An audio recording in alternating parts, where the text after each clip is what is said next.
Hey, thanks for joining me. I got Youngblood #2. I got it in the mail just a couple days ago, and I honestly wasn't going to do a video this soon. Because I just put out the video on Snake Eyes issue 4, and I should try to spread out the Liefeld content. But it's so topical. It's in the news right now. And so I kind of feel like, this is the best time to talk about it because I want to get a bunch of hits and views and get in that sweet, sweet ad money. I've lost all my morals as my video and as my channel's gone on. It's all about the money. It's not about the art anymore for me. I'm a loser. But I was going to delay it, but I'm like, you know what? It's in the, people are talking about it. People are thinking about it. Look, I know there's some of you who, it seems like the most of you tend to agree with my assessments of these books.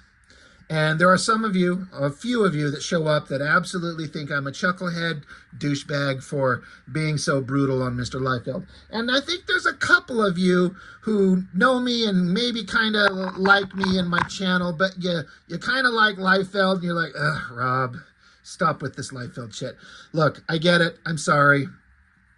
I want to reiterate that I am not talking about the human being, the man, the husband, the father that is Mr. Rob Liefeld. I am not talking about him because, one, I don't know anything about him personally. I've never met him. And it seems like, I've said this before, but I am reiterating it because I want to just put it out there. Anytime I see him talking about his wife or his kids or his friends or his family, he's passionate. He's all heart, and I feel like he would go to bat for the people that he loves in his world. He'd put his life on the line for any of them, and I respect that out of any human being. So I respect that, and I like that about him. The stuff that I talk about is his art, and that is subjective, and it is out there for conversation and or criticism. So when I get I get going and I get all fired up and I get kind of turning into douchebag Rob and start really ripping on him, I'm only talking about the art because the thing that makes me most frustrated is that he talks like he's a genius. He's kind of got this ego thing, and he says the numbers will validate his ego. He said that Youngblood's in like selling 100,000 copies, I believe I heard him say. Who am I to challenge that? Is it accurate? Probably. And that is not nothing. Like, you can't deny that people are interested. That's fine. It's okay. But I'm just trying to look at this from an objective breakdown of what, I was going to say what true comic art is, but that's not a good way to put it. That's douchebaggy. What is true comic art? It can be anything. Anything can be comic art, but the type of stuff that Liefeld's doing, the superhero action adventure stuff, he wants this to be like the X-Men or the Avengers or the Teen Titans, written by the classic great writers and drawn by the best possible artists out there. He thinks that this is stuff that stands toe-to-toe with that type of thing. That's what he's shooting for. And respect. If you're going to make something, you should make the best version of it that you can, and try to be as good as the best stuff. And then I think the thing that just infuriates me the most is that he gets these big sales, and that validates him. To him, that is saying, I am as good as I'm telling you that I am, because people are buying it. And I feel like there's a lot more nuance to it than that, but that's fine. That's his opinion. Who am I to say anything? I'm just a loudmouth internet critic. Mr. Liefeld has provided me with years of genuine enjoyment when I was a teenager. I was into the New Mutants and the X-Force and his beginning days of Youngblood at Image Comics, but it faded pretty quickly at Image Comics, and I feel like his art has gone downhill drastically. The level to which he does not care, his laziness, is astounding. I could look past the story that's not that great if the art had the technical abilities of some of the absolute masters, but the shortcuts that Liefeld takes, it's beyond embarrassing. And that's the only thing that I'm kind of talking about. I like, it doesn't have to be, this shit doesn't have to be Watchmen. It doesn't have to be that deep or profound or moving. It just needs to be fun. Colorful superheroes, going out to stop evil, getting in some awesome fights, having some moral quandaries to solve. It's simple. It's fun. But it's the stories, it's fine, I guess, but I cannot get past how lazy his art has gotten. It's laughable. And for him to sit there and look us in the eye and be like, this is the best work I've ever done. No, it is not. That's just my opinion. So I dragged out the current Youngblood things. This is issue 1. I've done that. And this, I don't even know what this is supposed to be called. Like Youngblood giant-sized, whatever the fuck. The team goes to an island. It's not specifically connected to these stories in any way yet. Maybe it will. It's just like a random thing that he did. I've already reviewed that one. I just thought I'd have it out just to be able to show. I've reviewed issue 1. I spent, I'm trying to remember, the video was maybe 45 minutes just going on about this thing. And I stand by everything that I said. He drew a crappy jet. He drew the Youngblood team at a movie theater. They just need some popcorn. He drew a yacht, but I wonder if he actually drew that or had one of his other homies do it. It's the closest and the only time there'll be a boat that kind of looks like a boat. The team's just standing there staring at us. We've seen this a million times. And they get together and they do the thing that happens in every Liefeld comic, is they jump out of a jet and scream as they go into battle. Okay. And then it's just glory shot after glory shot. This is all kind of fine. If you're into this, great, great, great, great, great. But as I was talking about in the Snake Eyes issue recently, it's not so much the art. That is a thing. But it's the storytelling that is just driving me nuts.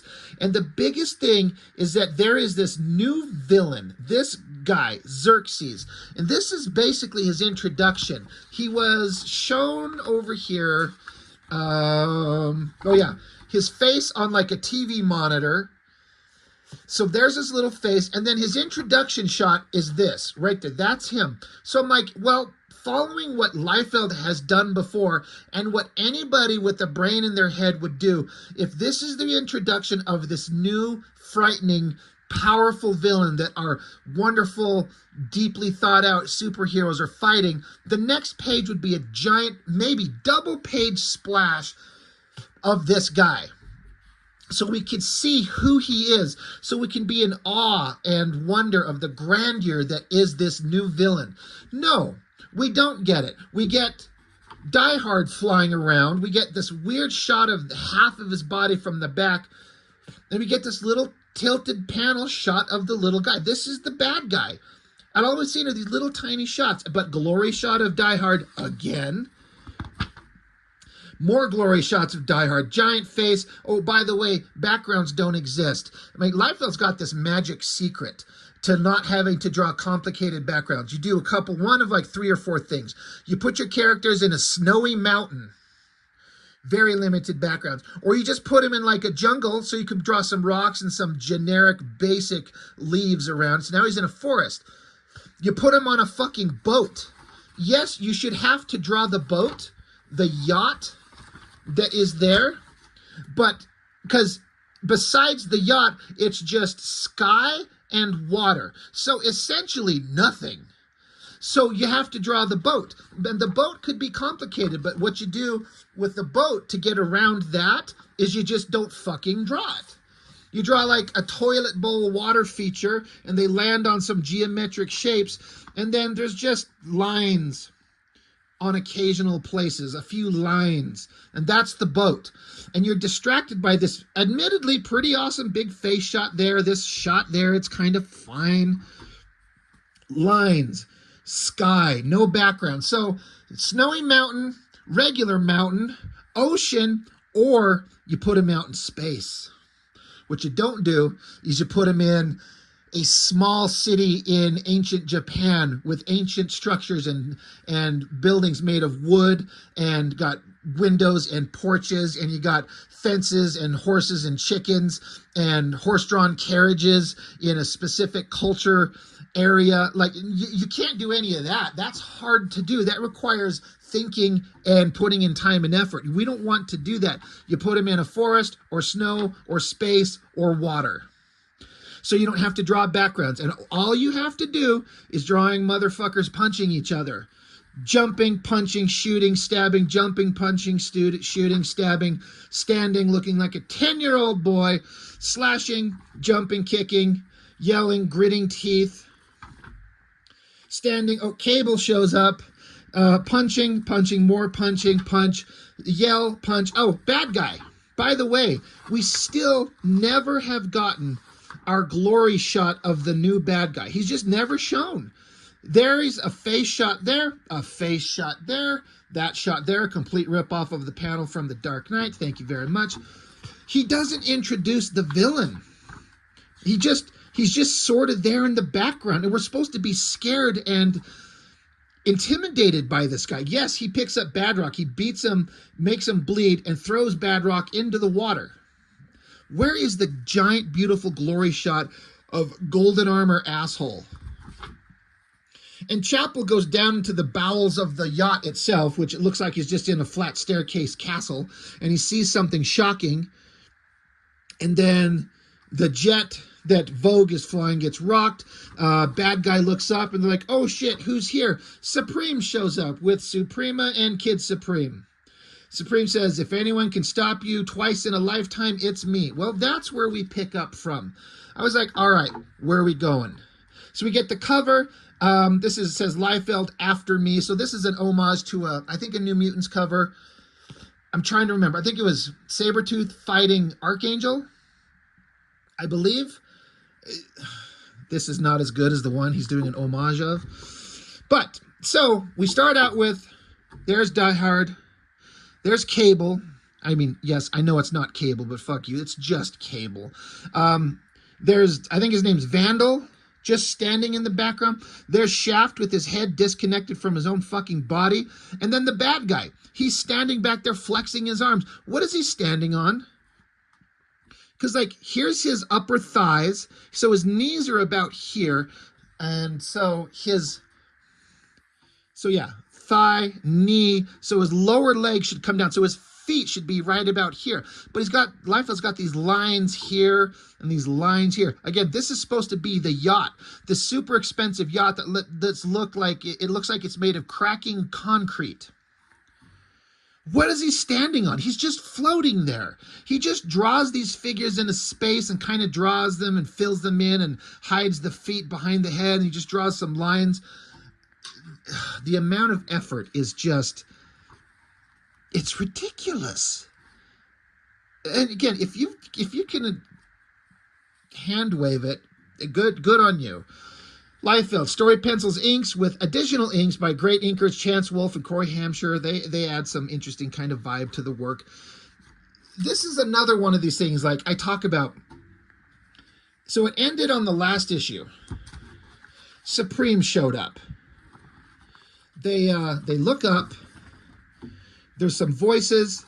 And Supreme. Now, he's kind of looking straight on. So I took this as to mean that he's down within visual range of the characters. They're within, 50 feet of each other, maybe? Well, in this book, Supreme and Suprema and Kid Supreme, right? That's who they all are. They're like so high in the fucking sky. The yacht down here is this little tiny speck. Do you want to know why the yacht is a little tiny speck? It's because Liefeld can't fucking draw it bigger. He'd have to like put the boat and have it like this big on the page, and you'd have to add detail to it to make it look like a yacht with multiple levels and perspective and windows, and he will not do that because he can't do it. It's not won't, it's can't. So the solution, shrink it down. So now they're up here and they're like, bad guy, you get a shot of his eyes and a shot of his gritting teeth. They're having a conversation from, I have no sense of distance. How many hundreds of feet in the air is that? Though they're superhumans, they got super hearing. Sure, great. So Supreme, he's just here. I guess we've just jettisoned all the concepts that Alan Moore interjected into Supreme and made him actually an interesting character. Is that just gone and done, and he's just a big, strong douchebag Superman? Sure. So bad guy, even though they're like way far apart, sure, Supreme flew down there so they can talk. If this is supposed to be a human face under that mask, well, it can't be. If his eyes are here and he's got a nose here, but this jaw and these gritted teeth, this is a distorted, mutated, ugly face under this mask, which it could be. Well, I honestly don't think Liefeld did that. And so there's this dialogue. Supreme and Xerxes know each other. He says, my glorious destiny is mere moments from becoming a reality. Join me on my journey of salvation. Supreme says, you're a madman. Last chance to stand down or suffer the consequences. Your call. That's kind of an okay face. I got to be honest. Again, I think the coloring is kind of saving it with the uplighting and giving the layers. Looks pretty dang good with the coloring. The coloring and the presented highlights do not mesh with this whatever the fuck shadow underneath his neck on his Adam's apple and his throat. That it doesn't track. That's just some shapes that he drew. Doesn't make any sense. When I first saw this panel, I actually thought at a glance that this was Xerxes' head and he was in water and these were waves flowing around him. I'm like, oh, wait, no, that's just his cape. Okay, got it. But these two know each other. He says, I implore you, my old friend, remember when we conquered all we surveyed? Follow me back to the paradise we shared. Time is short. Supreme says, that was another time, literally another planet. You've had your fun. Now we can do this the hard way. And then, so bad guy says, I'll join you in the skies. Embrace you as we did in the past. So the composition of this shot, we're like, shoulder and then arm. Is this his bicep or is this his forearm? Is his arm bent backwards? Or it's just weird to have it cut off that way. And then I like how we're not going to illustrate any kind of like something that connects Supreme's cape to his body. It's just a little flat line just sort of connected at his collarbones. Okay, sure. And when I saw this, I laughed out loud. I'm like, are they fucking kissing? They're talking like they're old comrades. Maybe they're old lovers and they're fucking making out. Where is the conqueror I swore my allegiance to? My passion still burns, Supreme. Be absent your heart, but absent your heart, I'll take your life instead. Feast on your flesh. So he dives on him and starts eating him. I don't even know what to say. Liefeld used to be better than this. There's something that's just not clicking in his brain. If you're like, this figure, for one, is just god-awful. This flat, straight-on shot. Their heads mishmash into a single shape, hidden by capes and sound effects. Like, so you got his left arm. Where's his right arm? You could say it's hidden back there, but have his other arm, if this arm is drawn backwards here like this, put the other arm back there too. His legs are just coming straight down, and so he just draws this little cross-hatched sort of silhouette shape of his other leg. Have the other leg coming forward out here and have the knee and then have it bent back.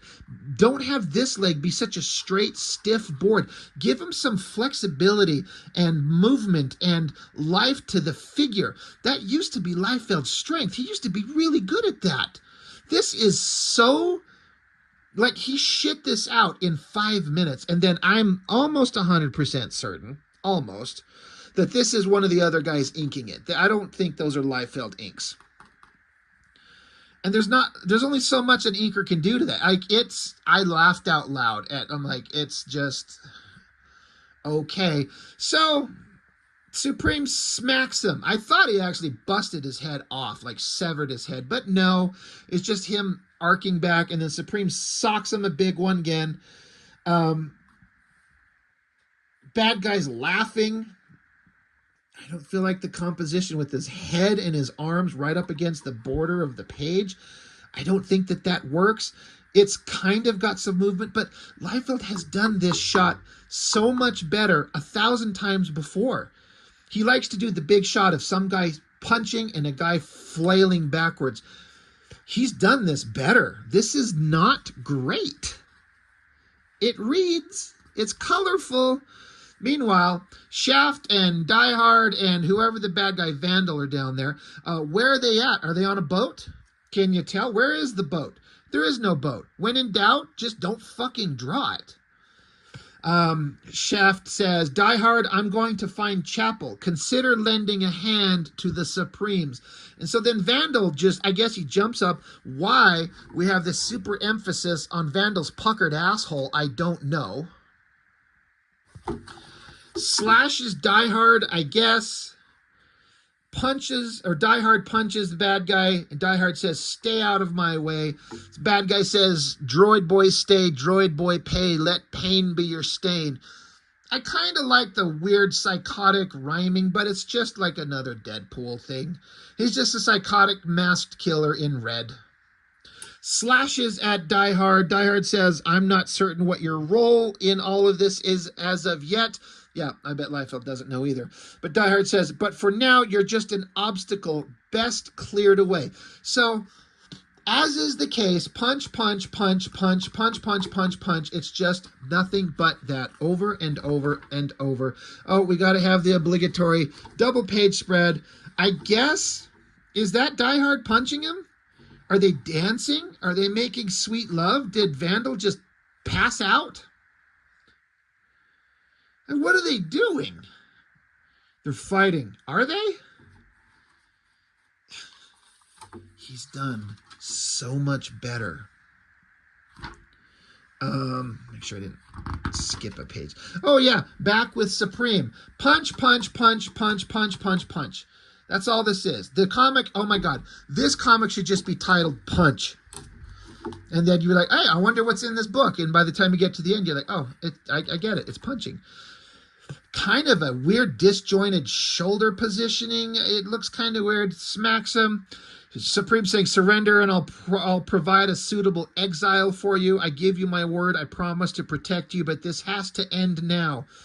Bad guy says, you forget I've experienced the disappointment of your meaningless promises. You abandoned me once, never again. This is all like just standard cliche mystery characterization, like a mysterious past. You did this thing. We've seen this a million times. I guess Kid Supreme shows up. I'm gonna kill you. Punches him in the face. He says, how dare you touch Supreme? He was merciful. I won't be. Bad guy says, because you'll be dead. You're a pale imitation, Junior. A bad copy. So punch, punch, punch. And so he punches Kid Supreme away. Just a picture of a fist and a foot. Smack. So then, now we have to have the obligatory hot girl shot. The amount of time that he did not spend attempting to draw, like, she's supposed to be a hot female superhero figure. Hot body, big knockers, tiny waist, big round hips, exposed belly and legs. But he did not put forth any effort to like make this look anything except the most basic figure. And then what is with the skirt? You want to know what it is? Is Liefeld doesn't know how to draw naturally flowing folds in skirts. So it just looks like a garbage can lid that she just cut a hole out in and slipped over her pussy. Like, what is this? What is going on? She says, I don't know what the story is with you and my cousin. At this point, I don't care. What's clear is you're more dangerous than I imagined. But you're not my ex-lover, and I won't be pulling punches. Why the hell does she say that? But you're not my ex-lover? and I won't be pulling punches? Is she implying that Supreme and Xerxes were ex-lovers? I don't get that, unless I'm just stupid. I know some of you are out there saying, yeah, you are. She says, you better pray my cousins aren't wounded. I'll rip you limb from limb slowly as she punches. And then she grits her teeth. See, these are the exact same fucking face. Thank you for the variety. With all the big art canvas that you have, all the poses, the expressions, the lighting, all the things available to do, you just draw the same fucking face. She says, test me, monster. I don't scare easily. And he says, glorious speech, my darling. Let it be your epitaph. Did I say that right? So punch, punch, punch, punch. Back to one of the few shots I kind of was like, oh, all right. I'm kind of into that. That sort of makes me feel like old school Liefeld stuff. Something about that shot I kind of like. Says back on board the Megalodon, which, by the way, is the name of the yacht, which, by the way, you don't ever see. Like I said, it's a yacht. It's complicated. And if you don't know how to draw it, you just don't. Just don't fucking do it. He says, wires and gears conceal worries and fears. Vandal, scratch that itch. Turn off your switch. So jumping, slashing at Die Hard. Die Hard has enough of this shit. He says, please shut up. Vandal says, Vandal fly, join master in the sky. And so Die Hard says, happy to oblige. So he fucking gives a super uppercut to Vandal. Bam, pow. Sends him flying through the sky, way past Suprema, into space. I didn't know Die Hard was that strong. He never was before. I don't remember it ever being illustrated that he's that strong. Punches a guy into orbit. Sure. Okay. It literally says the sheer force of Die Hard's blow sends Vandal out to the edge of Earth's atmosphere. And he bumps into something. Remember when I said backgrounds are either snowy mountain or forest or water or space. Just put a guy in space and you can draw the shepherd. I haven't got to yet. I do have it. It was what? Extreme Destroyer. I think this is supposed to be like a bullshit version-ish, sort of, kind of ish of like the Silver Surfer. Do I have that correct? There was an ad all the time of some golden guy rocketing down as like Extreme Destroyer, and he was a harbinger of some giant purple creature. It was just the fucking Silver Surfer and Galactus. Look at the size difference between the Shepherd and Vandal down here, whose head is almost a perfect circle. He's huge. Like giant size. And is he that big? Is that what the character was? I have the collection, but I haven't reviewed it on the channel, and believe me, I haven't read it, because who the fuck would read that? He says, be not afraid, creature. The time of the harvest is upon us. It is the destiny of all mankind to submit and rejoice. That sounds like the same dialogue that creature said in the first the Avengers Infinity War movie, when Tony Stark and Doctor Strange and the Hulk went around the corner and the minions of Thanos were there, and he's like, rejoice, humans, you're the first victims of Thanos, or whatever the hell. It sounds like the same dialogue. But giant golden guy with a question mark staff. Sure.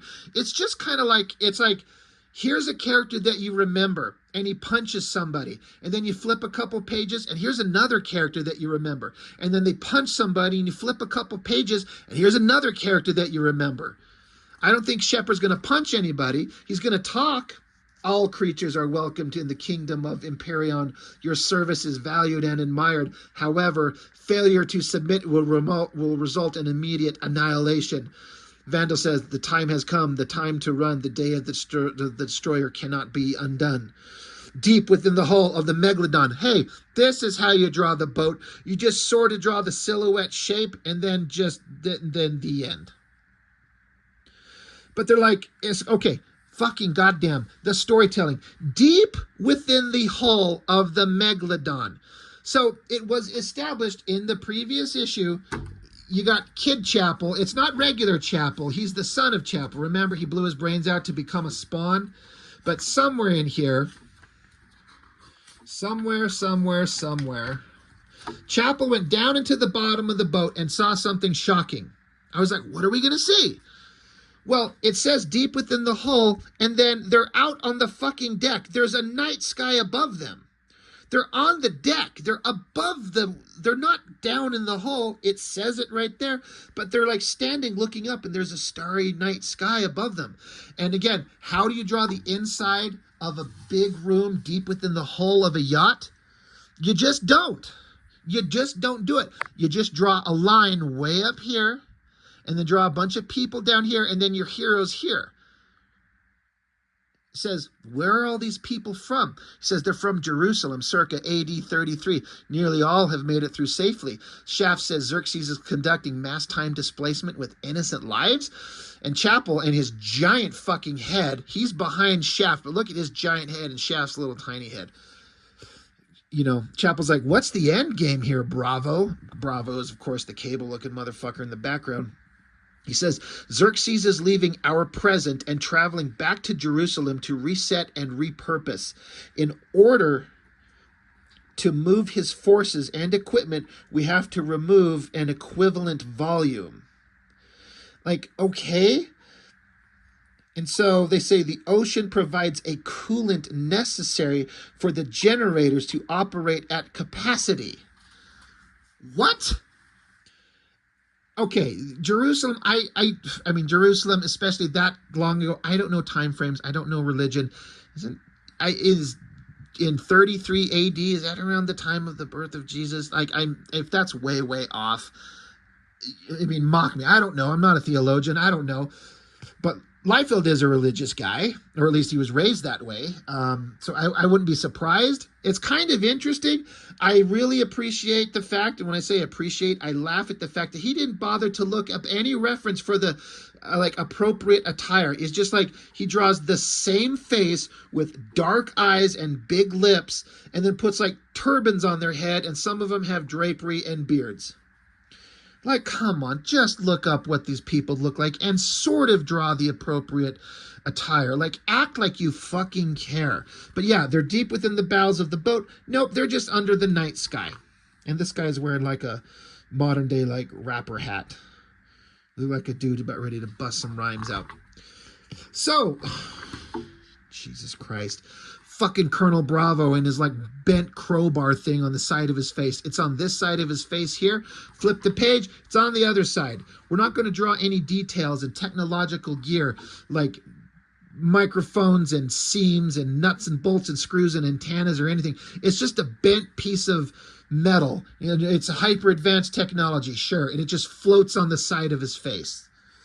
He says the harvest is coming, the end of everything as we know it. Xerxes is in retreat, combating the trajectory of history by starting over. It's the long game. He's done it before.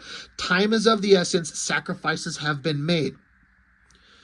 So Chapel says, and you're making the jump with him, ever the survival. Hey, Colonel, there's reverse silhouette of the boat.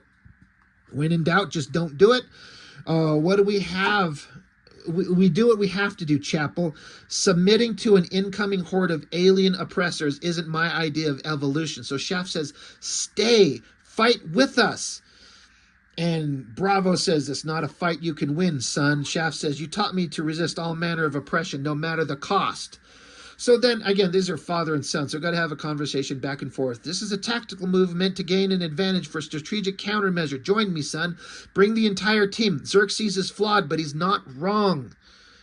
Shaft says, we've defeated the keep before, sent them back to the stars. We'll do it again. And Chapel says, and what do we do with these lost souls with no idea why they've been herded here? Shaft says, we'll sort it out after Xerxes is handled. Right now, it's Badrock I'm worried about. He's nowhere to be found. So Liefeld has some story idea going on that he's building towards. And oh yeah, remember Badrock? Xerxes beat the shit out of him and threw him in the water. He's just underwater on top of a giant stone slab mattress sleeping. This is the best costume we could come up with. Just you put a little line, and then it's just now spandex outfit. Like you can't put a belt or some seams or something, anything. Thomas Jonathan McCall was a boy, and he drank a formula and became Badrock, and now he's underwater, and it literally says, the creature that slumbers miles below the ocean surface has battled gods and monsters. He's earned his respite. Okay. Oh my God, I like the bubble borders. Clever. I doubt he inked those. But he wakes up and oh my God, it's fucking Namor and girl Namor. And they're like, hey, the healing waters have healed you. That's awesome that the healing waters did that. It's almost like it's their purpose. He's like, yeah, I feel stronger than ever. Yeah, you were in critical condition. You were lucky Coral found you when she did. Who did this to you? Some asshole named Xerxes. He beat me to death practically. Thank you for saving my life. They're like, well, Xerxes occupies my waters. He endangers all of Newport. Is that the name of Atlantis in this comic? The fight is joined. That bastard won't even see us coming. So then we get a shot of Doc, Direct Orbital Command I, Battlestone. Operate as curator of extreme occurrences across multiple timelines. I'm tasked with observing the developments of each realm, carefully measuring consequences and outcomes. Today's events are unfortunately cataclysmic. So now we're back with Battlestone and fucking Brigade. Again, you turn pages and somebody's there and they punch, and then you turn pages and there's new characters, and then they got to punch something or stand around and look tough, and then you turn pages, it's just another character. So Namor and girl Namor, they put a jar around Badrock's head and they're going to go float off so they can they could go join the battle and fight again. And then it's Brigade. Oh my God. An outcome that will require nothing less than a brigade to hold it together. So it's Battlestone missing his fucking junk. They're just not drawn there. Girl. What girl? Is that Lethal? I don't know who this guy's supposed to be. I'm sure some of you out there know. And then the worst drawn, the weakest giant ice guy I've ever seen ever. The end. And then cover for issue 3. Next issue, and then credits. I guess if you love it, then you love it. Like, characters stand around, talk, and punch, and then they talk and punch, and you introduce new characters, and then they punch, and then they flex, and they punch, and then they talk, and then they punch, and they flex, and they growl, and then they go out into space and talk, and then we talk, and we punch, and we go underwater and take a dip, and then we join the brigade, and we're off to the next issue. What can I say? You either love this or you don't. It's fascinating to me. It's weird. It's far from the best thing he's ever done. But that's just my opinion. If you love it, great. Thank you. I look forward to seeing your video about it, talking about why it's good and what you like about it. But he's making money. He's feeling validated. He's selling a whole ton of copies. Again, he said he got 100,000 copies sold. So who am I to say? What could I possibly say to that? So it just is what it is. It's laughably bad in places that it for an artist of this caliber, so to speak, should not be getting away with. But here we are, and people are eating it up. That's great. We all like different things. But good content for the channel. Thanks for joining me. That's Youngblood number 2. I got nothing else. Thanks for joining me. See you next time.